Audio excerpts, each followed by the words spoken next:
Good morning, guys. Happy Thursday. We're going to do a lesson today, and our last lesson will be on Monday.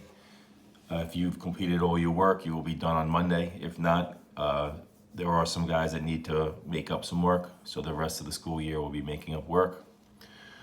Today, we're going to find the surface area of a cylinder and write this down. It's very important. This is the formula that we're going to be using, and we're just going to plug it into the calculator.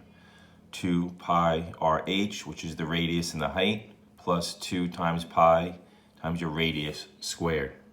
Okay? If we take a look at a cylinder,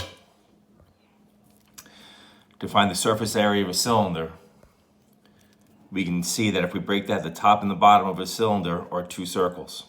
Okay? In order to find the area of a circle, it's pi r squared. But we do have 2 of them, that's why we're multiplying it by 2. So this will give us the area of both circles. And then the side that wraps around the cylinder is actually a rectangle, okay? We can see the height of that rectangle, which is the 3, but the distance around the rectangle, and remember the distance around a circle is called circumference, and that's what we use this formula for. 2 pi r gives us our circumference, okay?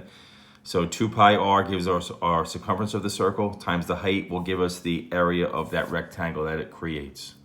So now we're just going to plug this into the formula.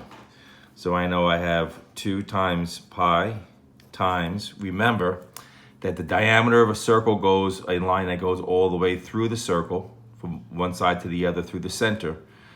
Half of that would give me my radius. So a line that starts in the center and goes to an edge is my radius. In this case, it's going to be 5.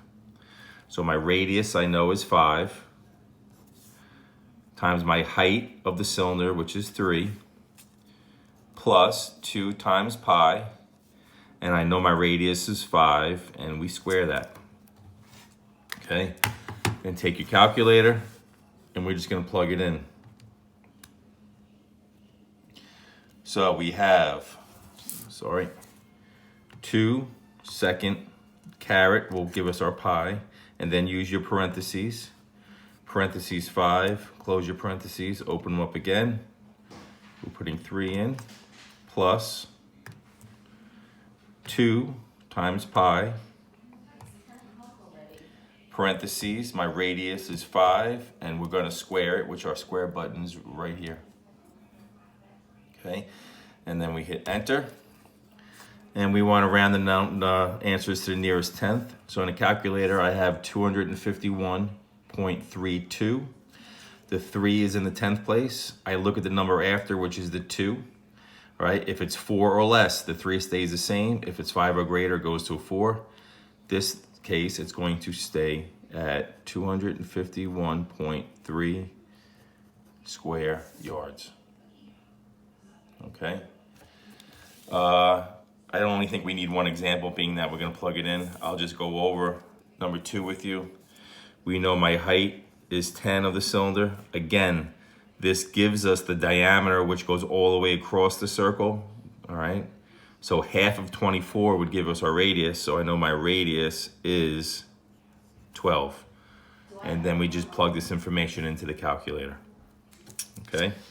I want you guys to do up to number 12 on this worksheet. All right.